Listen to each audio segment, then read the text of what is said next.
The following segments are pre-recorded and sponsored by Longworth Productions. Understanding Stroke on Triad Today.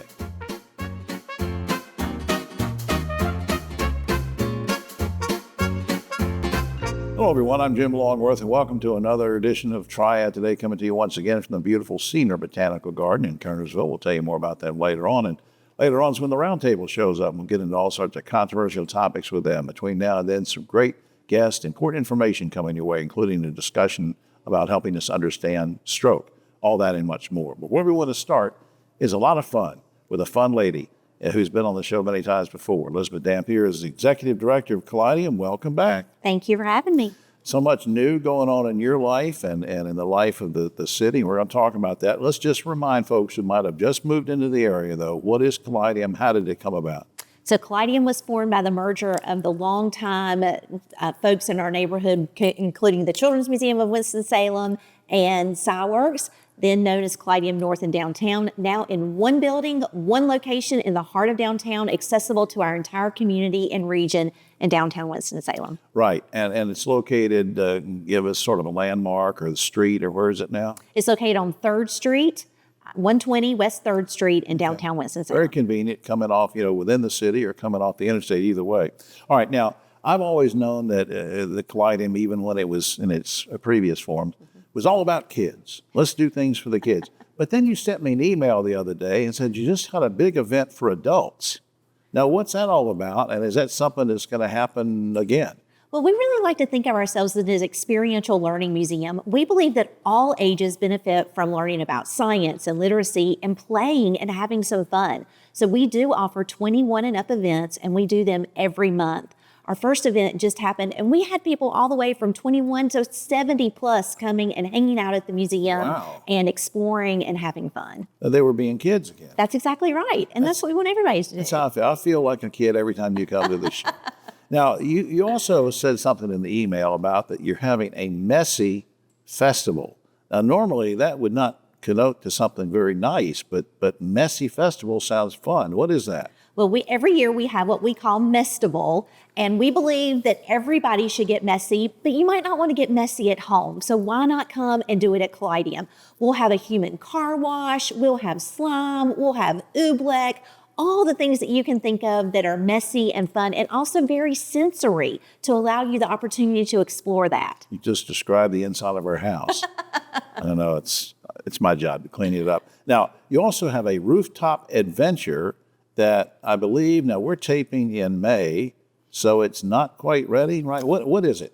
Not quite ready yet, but we do have a rooftop playground on top, outdoors at Callidium that we're excited to open. We think it will be open by the time our school's let out, so very early June, you'll have the opportunity to come out and explore. We have Kaleidoscape, our netting structure, done by a Japanese textile artist, hand crocheted, and then this gorgeous playground where you have beautiful views of downtown. Wow, all outside on the rooftop. That's neat. Now, let's talk about parking for a second. You and I've talked about this before in other types of programs. Now, it can be confusing sometimes to park downtown in any downtown area. But I understand you partner up with somebody, you got some kind of plan to help us save money or make this easier or what? What's that all about? Well, parking is always a challenge in downtown, right? You can come after hours, you can come on the weekends, and it's free to park downtown. But what we've done is worked with the Liberty Plaza parking deck right behind the museum. We've got a discounted parking rate, so when you come into the museum, you can buy your parking pass with us and then use that to validate your parking with them. It's a short walk, it's really close, and it's convenient to the museum. Right. Now let's talk about operating hours before time gets away from us. What kind of hours and accessibility? Talk about that whole thing. So we will be opening with our summer hours starting Memorial Day. So we will be open 7 days a week. So check out the website at callidium.org for those specific hours. We will also continue 2 programs that we do. One is our Blue Star Families, which relates to giving discounts to those with military families over this same time period. Right. We also have our Museums for All, which allows everyone who has an EBT card or a WIC card or even a Second Harvest Link to Feed card, admission any day and every day for $3 a person. So there's a discount. Isn't that great? Well, since you already mentioned it, let's say it again. Callidium.org is the website. Please check that out, folks. Lots of good information. And a shout out and thanks to Stephanie and her team at Visit Winston-Salem. Their website, visitwinstonsalem.com. The good folks that talk about tourism and make it happen in this area. All right, Elizabeth, come back and update us sometime, will you? I'd love to see you again. All right. We'll be right back after this.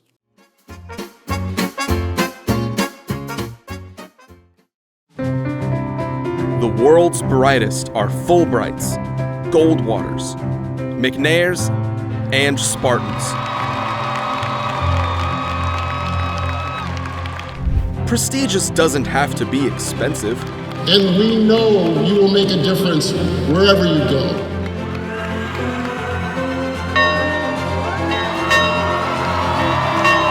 UNCG. Find your way here. Back now on Triad Today. Always glad we can spend a few minutes with good folks from Duke Energy, and we have two great ones with us right now. My good buddy Jimmy Flight is with us, of course, Director of Government Community Relations for Duke Energy. And Jimmy brought along a special guest, Joette Covington's Director of Major Project Design for the Triad area, and I'm so glad both of you are here. Good to see you. Thanks, yeah.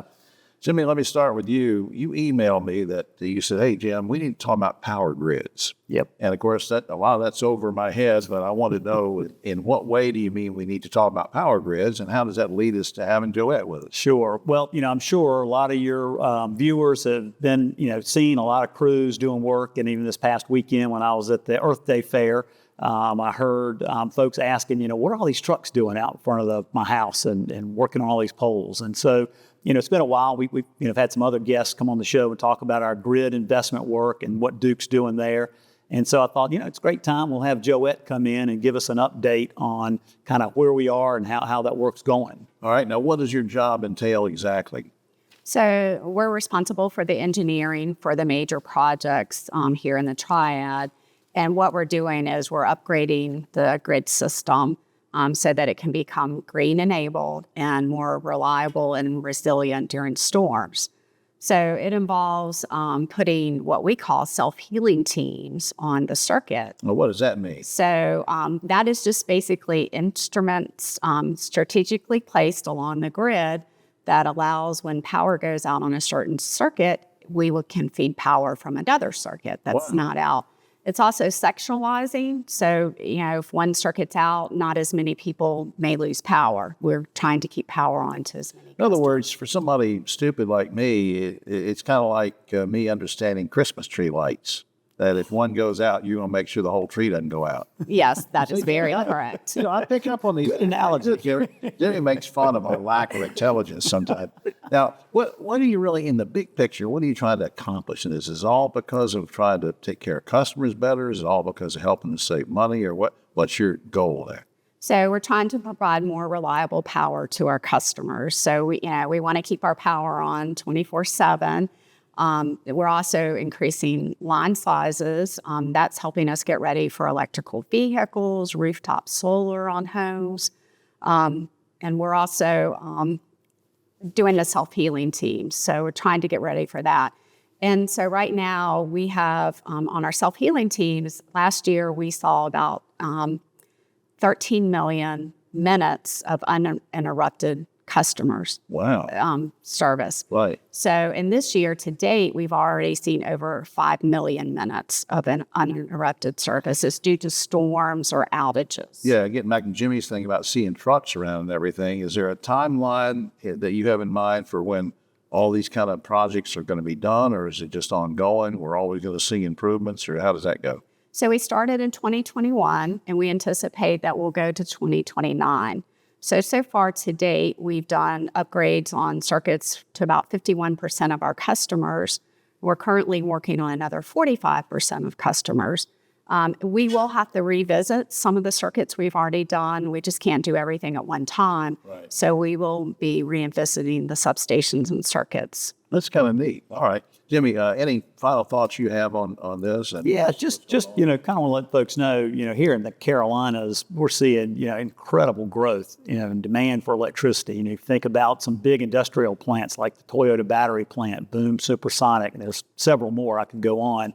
And on top of that, there's a lot of jobs. So people are moving to North Carolina as well. Right. So we're seeing growth in residential demand for energy as well. So Duke's kind of, we're seeing this, we're projecting, looking out ahead. So we're making these investments in the grid to prepare for that. And we're also making the significant investments in clean energy, new generation sources that'll help us transition, but also meet this growing demand for energy. So it's a significant, amount of work and projects, but, it's kind of what we do, and we want to make sure your lights stay on. Well, I appreciate that. Personally, it'd be kind of bad if the lights went off here. That's right. Up on the screen, duke-energy.com, duke-energy.com for more information. And in all seriousness, I just want to tell both of you, I appreciate what you're doing to help all the customers and in getting the word out like this and being sensitive to our needs and looking ahead to economic development. As we're creating jobs, we're creating the need for more energy. So thanks for all you're doing. You're welcome. We'll be right back after this. Hi, I'm Jim Longworth, reminding you that Triad Today is now streaming on WFMY Plus, available free on Roku and Amazon Fire TV.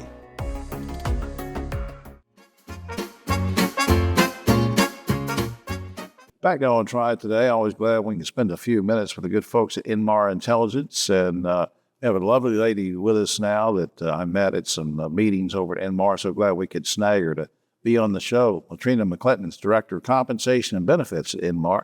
Good to see you. Thank you, Jim. Good to see you as well. Let's explain to people a little bit about what you do and some of your background, where you're from, and we'll talk later about some of the other things. Sure. I am the Director of Benefits and Compensation at Inmar. I've been with the organization for a little over 12 years, and I'm so fortunate to work in a position that aligns my passion for helping people with what I do on a daily basis. I am born in Winston and been here pretty much most of my life. Okay, same with me. What high school did you go to? I went to R.J. Reynolds High School. Hey, me too. Yeah. Well, let's just do the rest of the segment about Reynolds High School. We'll just forget the rest of the thing.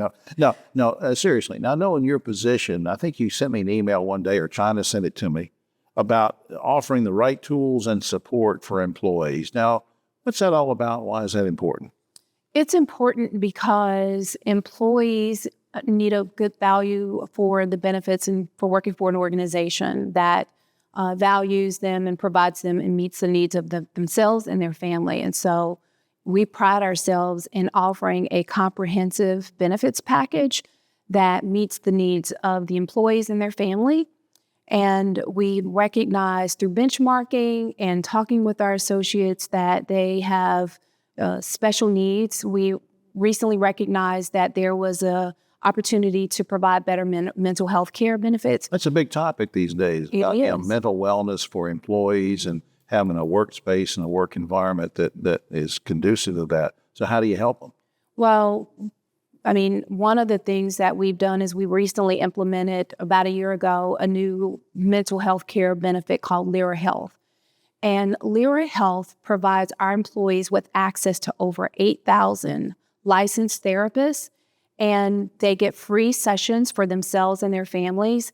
And the one thing that is so special about this benefit is that prior to this benefit, on average, it took about 21 days to see a therapist when you were having a mental health care challenge. And that's not quick enough. No. And so now our employees, in some cases, can talk to a therapist the same day. Wow. Mm-hmm. That's neat. Now, my friend Spencer Baird, who, of course, CEO of Inmar Intelligence, and the leadership team, they're all in on this. They're very supportive. But going back in time a little bit, how'd you get them to be so supportive? How did you bring them along to say, hey, this is important, we need your help? It starts with data.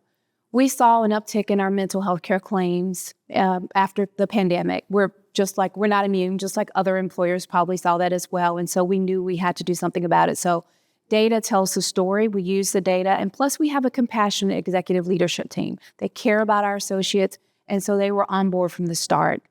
I want to circle back to the first question we were talking about. We were kidding around about you and I going to Reynolds High School and growing up in this area. Was there anything in your background that sort of makes what you're doing gratifying now, that you're working with these employees, you're offering these support services? Sort of tie it all together for me. So I've had the opportunity to work as in the area of benefits for over 20 years, even prior to my tenure at Inmar. I spent about 13 years at Pepsi, and for 7 of those years, I was their benefits manager. So right. I think that ties in.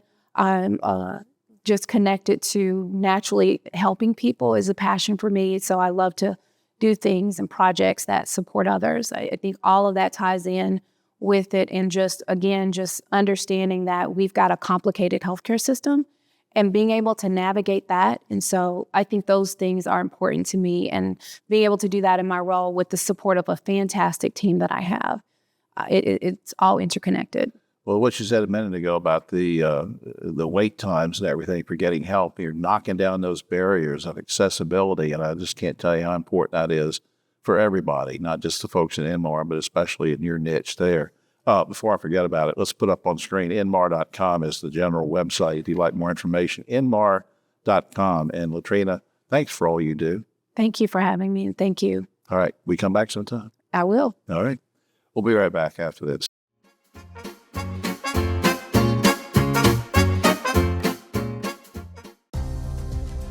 North Carolina's economy is growing, bringing new businesses and opportunities. The need for electricity is growing too. At Duke Energy, we're meeting the challenge, providing even more electricity that's cleaner, reliable, and that stays affordable. We're getting out of coal and reinvesting in our communities with a diverse, balanced mix of energy sources and making targeted upgrades to the grid so that North Carolina can thrive in a smarter energy future.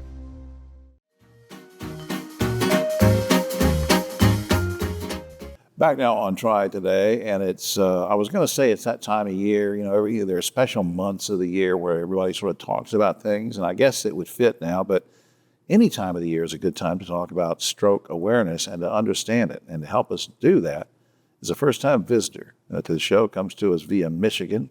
I won't go into which schools because he's very conflicted about the two that he went. Dr. Devin Simon, he's a neurologist with the Inpatient Stroke and Neurosciences Department in Novant Health. Forsyth Medical Center. Welcome, Doc. Hi, thank you so much for having me here. I really appreciate it. All right. What is stroke and what is a mini stroke? Help me on that. Yeah, so I actually communicate this with a lot of patients and family that come into the hospital, and there's some confusion on their end as well as did they have a mini stroke or a real stroke, and what is the difference? And really with both diagnoses, essentially it is a loss of blood flow to a region of the brain that results in neurologic symptoms. These symptoms can vary from anything from slurred speech, difficulty getting words out, or the words that come out are garbled and don't make much sense. Well, the word mini stroke, the term MINI, does that connote that it's less serious or there's less effects, or why do they call it a mini stroke versus just, well, you just had a stroke? So I think a lot of providers use that language just to help patients and family understand that the symptoms and what they're experiencing was within the stroke realm of a diagnosis, but really the more proper term is a transient ischemic attack or a TIA. That's essentially what a mini stroke is, meaning that someone develops these neurologic symptoms, but it's temporary. The symptoms go away, whereas compared to an ischemic stroke, the symptoms may be more persistent. Doc, how has treatment for stroke changed over the years? So there's been a lot of dramatic improvements in stroke care over the last 30 years. Initially, we were using a clot-busting drug to try to restore blood flow to the brain. But even within the last 15 years, some patients, if they're experiencing a severe or life-threatening stroke, can even be a candidate for surgery. So really the most important point is if anyone's experiencing any of these symptoms, trying to get to the hospital as quickly as possible to see if they're a candidate for one of these two treatments gives us the best chance at improving this. So you got a window of opportunity of about what? How many? Well, typically the clot-busting medication is within 4.5 hours of when the symptoms started. So this is nothing to play around with. I know that people tend to not want to go to the hospital even if they think that something's going on serious, but this is evidence that you really need to get there and take care of it. Absolutely, and we often don't know whether someone is having a TIA or an ischemic stroke. Our imaging will tell us, but we don't want someone to wait to see if the symptoms go away. Not to do a commercial here, but I will say that Novant have these stroke centers that are, all this team effort, really effective treatment. I mean, how does that benefit patients? So we have a comprehensive stroke center at Novant, which means that the hospital is truly invested from nursing staff to neurologists like myself, surgeons, ICU attendings, ER providers, where everyone collectively is working together to provide the best care for our stroke patients. How do I lower my risk of the stroke? Well, I think a part of it is us determining what caused the symptoms in the first place. But I think what everyone can do is to have regular checkups with their healthcare providers, looking for common risk factors like high blood pressure, high cholesterol, diabetes, smoking. These can dramatically lower the risk. What led you to a career in medicine and specifically this field? Well, I think the brain is an amazing thing that is very unique to humans, and we can see the effects of stroke and what it can take away from patients. And I think the stroke world is now providing therapies that we can get people back into the community functioning like they were before, and that's something that I felt was worthy of a career. Did you have anybody in your family that was a doctor or a nurse or was it a teacher? I'm actually a first-time physician in my family. Really? Well, they must be proud. Are they still back in Michigan? They are, yes. Okay. Yep. Yeah. All right. And I will reveal that he went to both Michigan and Michigan State. So I'm going to give you this phone number and everything. You can go attack him. No, don't do that. All right. Up on screen, novonthealth.org/services/stroke-care is the website you can go to.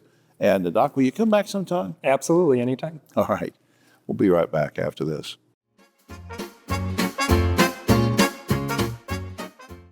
Baby, watch me fly.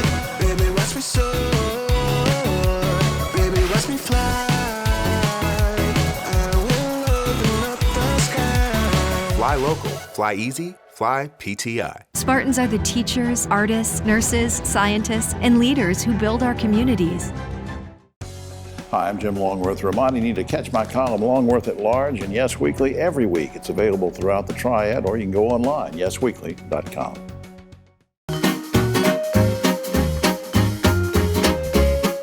Back now on Triad Today, just about time for the roundtable, but a quick shout out to the good folks here at Senior Botanical Garden in Kernersville. It's beautiful. Come on out and see the garden. Visit the website. You can have your functions out here. You can even have your roundtable out here. If you have one, we have one. On my right, but always political left, Ogie Overman, the great broadcaster and journalist. Speaking of a great broadcaster, Rosemary Plyman's here is one of our special guests, longtime broadcaster, has her own show. And David Daggett has his own show. It's called Law Firm. He and Griff have a great practice there, and he's filling in for Keith today. All right. A high school principal in Maryland almost lost his job last week when a disgruntled teacher posted a deep fake audio that simulated the principal's voice, making it sound like he made racist remarks. Teacher was arrested, but jail time probably isn't likely. So far, over a dozen states have proposed laws that criminalize deepfake media created by artificial intelligence. Here's the question. Would you like to see North Carolina pass a law that would give prison time to anyone posting deepfake audio? Ogie. I think if there's malicious intent, definitely. If it's just some Yahoo on TikTok, that happens all the time. Mm-hmm. But if you can clearly see the person does it with malicious intent, it's got to be a crime. I don't know if the jail time mandatory, but it's got to be a crime. Rosemary. This is pretty scary stuff, I think. And so I would say, yes, there should be consequences. And maybe not even take it a step further. Maybe even if it isn't malicious intent, but if it causes harm. Absolutely. Look what it did to this principal, David. So this is one of those situations where I kind of disagree in that we already have laws in the book for fraud, for harassment, for those sort of things that can handle this sort of thing.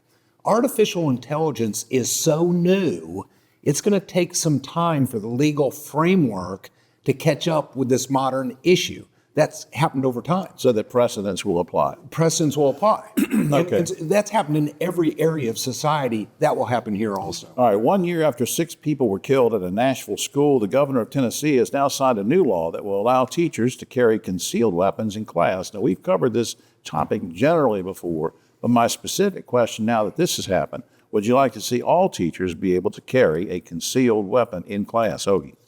That is the worst idea I can think of. I saw some of the debate. Those 2 legislators that got kicked out, remember? They were so against this, and they really should be. That's pathetic. Rosemary. Yeah, I think it's a bad idea. You just don't know where that gun might end up, who might find it, when they might find it, how it's stored. Yeah, David. My answer is absolutely no to your simple question. And in fact, I think it should be exactly the opposite. Mm-hmm. There should be no guns in schools, period, by anybody except for designated law enforcement. Yes, all right, okay. Universities are struggling with how to deal with students who have set up encampments on campus and protesting the war in Gaza. Some colleges have called in police, arrested the kids. Others have just allowed it to go on and say it's freedom of speech. this thing's getting out of hand. Some of it, some of the violence and everything. Ogie, should colleges have these protesters arrested just almost immediately instead of just slapping them on the wrist, or just let it go? Well, no, not immediately. If they're just camping out like college kids, Krzyzewskiville, whatever. But once they enter that building, you got to send in the cops. I mean, you got to. Rosemary. Yeah, peaceful protesting, it's a long-standing tradition in our country, and especially on college campuses. It should be encouraged.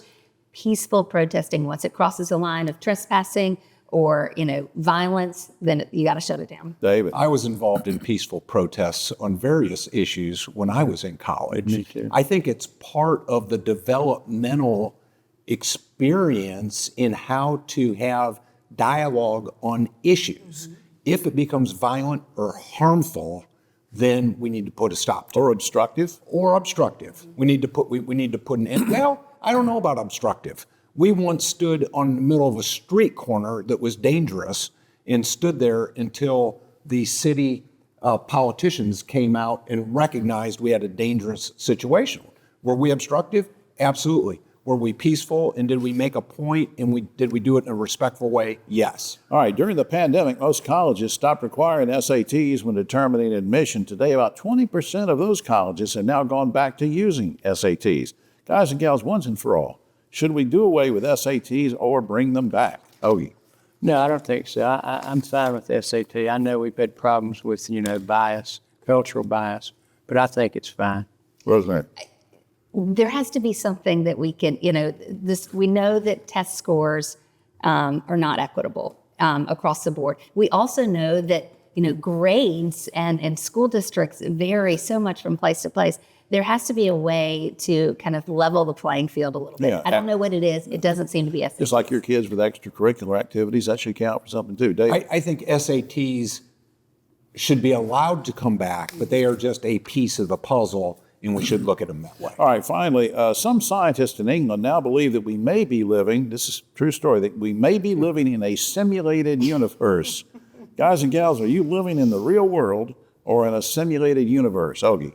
Sometimes I wonder.